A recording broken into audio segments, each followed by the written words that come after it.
Hey, my name's James Wilkinson and welcome to my YouTube channel. Now in this video I want to talk about, should you remortgage your property right now or should you wait? It's a very good question which I'm getting asked a lot by you guys in the comments, but also friends and family as well have come to me and said, look, what should we do? Now I want to preface this with the fact that I am not a mortgage broker. I'm not giving you financial advice. I'm just sharing what I'm doing and giving you some ideas and food for thought on what you might want to go out and do as well. And so why are we in this situation? Well, partly because of inflation. So we've had record inflation, as you know. You might not have even really thought about inflation before, but now for sure you definitely are thinking about it. In fact, we just had a bill at home this week. We pay around £250 a month for our gas and electric, I think. I don't know if it's a combined bill. I think it's the combined bill. And now they've suggested that we raise it to 400 because we've got the energy cap changing in a few months, don't we? And so lots of people are getting that sort of letter at the moment as well. And so because the raising of inflation is causing problems for people, the government need to counteract that. So they're doing their part. But more importantly, the Bank of England are trying to counteract that. That's what they're really there to do.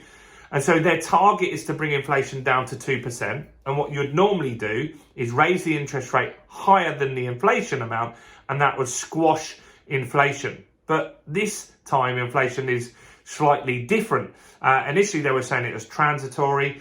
Now it doesn't look like it is. It's sticking around. And the bank is raising interest rates. Now they've done 10 consecutive back-to-back interest rate rises. We've had interest rates at pretty much zero. And now we're at 4%, right? That's the base rate. And obviously you'll pay a little bit more than that. And so for some of you watching this video, you might be on a nice little deal at the moment that's on 2% or even as low as 1.5%. I know some people had rates at.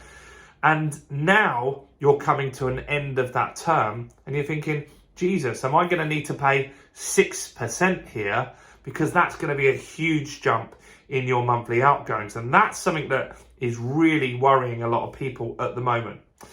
And so when we had the mini budget, the interest rate, the Bank of England base rate was expected to go to 6.5%, which would have meant that you would likely have been paying 7 or 8% or even 9%, depending on your circumstances, for your mortgage. Now imagine if you went from 2% to 9%. That would be very, very hard for a lot of people to cope with.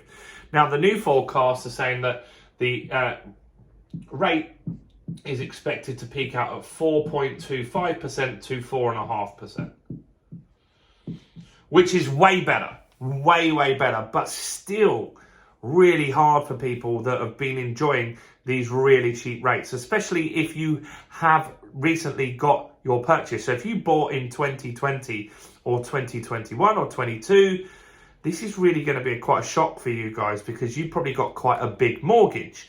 Now I have some repayment mortgages and they're at the end of their term. I've got one that's got around 10 grand on it. And so these interest rate rises for me at that level really don't make a difference. I've just left it on the variable because when I get a new rate, it sometimes goes up by a couple of quid. So it just isn't worth the hassle. And I just want to have some of my properties where I have a decent chunk of equity for whatever happens in the market. Maybe I want to use that cash if the market does crash, which we've been talking about. So what should you be doing anyway? Well, I don't know your circumstances, but here's what I'm looking at. So the interest rates are expected to peak around these numbers, 4.5%. But if you look at the future market, a lot of people are expecting that the Bank of England base rate is going to settle down around 3.5%, meaning it's going to come down, it's going to go up from where we are now and likely come back down. And longer term, the 5-year average, they're expecting it to be around this sort of number, 3.5%. Now, you can see that in deals that are on the market. So while the base rate is 4% today, there are actually deals out there that are less than that. So Virgin Money and HSBC have just this week launched some new deals. So Virgin Money have done a deal where it's 3.99%, lower than that base rate there. That was for a 10-year deal, 10-year fixed. HSBC decided to beat that, and they did it that you could do that on a 5-year fix. Now, should you go for that? Well, who should go for that? Well, people that like certainty.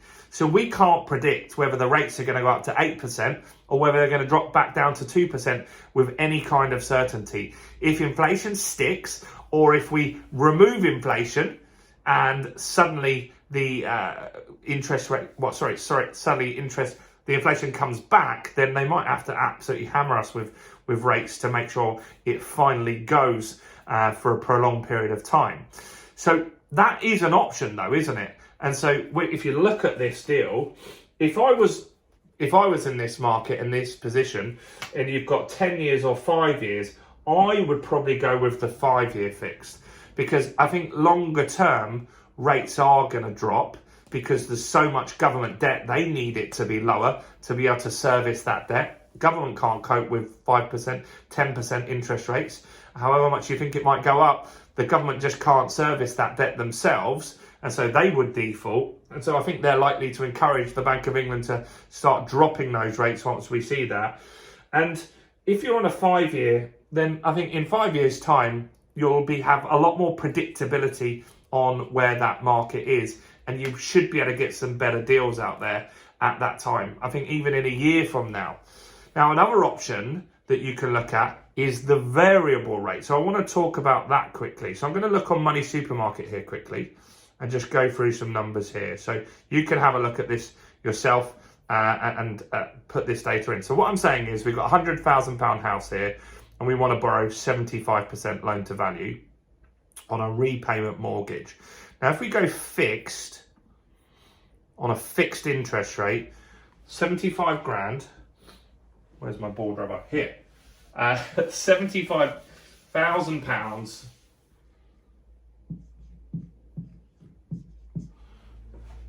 The rate would be 4.09% with the mortgage works.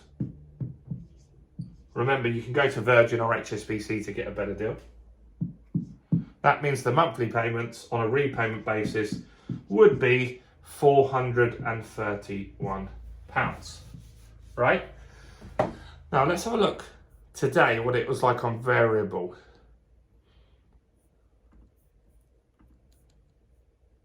Okay, so the variable rate is actually higher at the moment, 4.19. Oh, not very neat, is it? 4.19%, and the monthly payments would be 435. That's changed.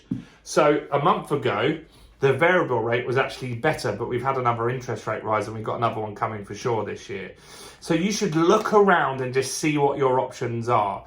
I think it's better to fix. My deals I'm going to be fixing for 2 years. I will pay a higher rate for that, but I'm happy with that. I just want that certainty for that period of time, and my goal is to, in a couple of years, be able to release some equity because I'll be adding value to properties. But if on my residential property where I live myself, I might look to fix that little bit longer just to give me that certainty. So what would you do? I don't know what's best for you as an option, but what I would suggest is that you go and speak to a broker and just play around with all the different options. Don't just sit there like you normally would have and said, look, I want a 2-year fixed. Look at the rate at 5-year fixed. Look at the rate at 10-year fixed. Look at the variable rate. That broker might have some options for you. You can also get variable rate deals where you can actually leave that deal, so they don't have a penalty, so there's no fixed term. And so if you did one of those deals and then the interest rates crash, then you could then fix for a longer period of time. But you must do what you can afford, and there are slight gambles with doing that, but it could pay off quite well for you. I have looked at deals like that in the past myself, and so that could be a consideration to go on a variable rate that doesn't tie you in for any period of time, and then you can take yourself back out the market. But let me know your thoughts on that. What do you think you should do? Or let's just say, what do you think people should do that are coming off their rate this year? What do you think they should be doing? What are your suggestions? Do comment below. Do like this video, guys. And we've got a video on how to actually acquire the control of an asset to buy houses for just £1. So I've made a quick video on that. Go and click on that here and go and watch that now. Because if you're an investor, if you can get a property for £1, that's what you want to go and do. So go and check that out right now.